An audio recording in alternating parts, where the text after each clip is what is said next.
C'est un extraterrestre.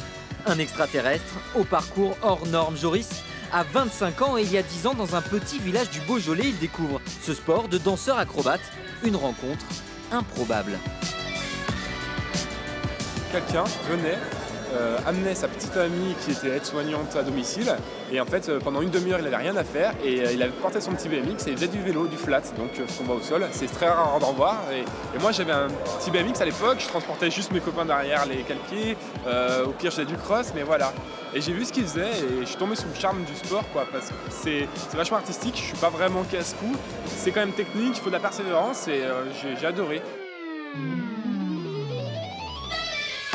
Depuis, l'élève a largement dépassé le maître en 2012. Joris devient le 5e meilleur freestyler de la planète. Une consécration pour ce conducteur de train à la ville.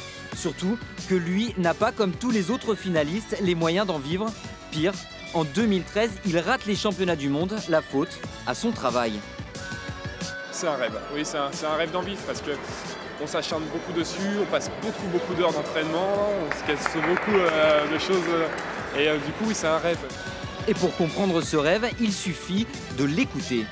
Tu rentres dans un monde vraiment à part, c'est très créatif, faut être créatif, c'est comme du patinage, sauf que vraiment c'est entièrement libre, donc voilà, si tu aimes le tuning, bah, tu peux tout faire ton vélo comme tu veux, là les pièces se vendent pièce par pièce, et ensuite tu rentres vraiment dans une grande famille, tout le monde t'accueillera bien, et c'est vraiment une très bonne ambiance, très calme, très posée, c'est super sympa.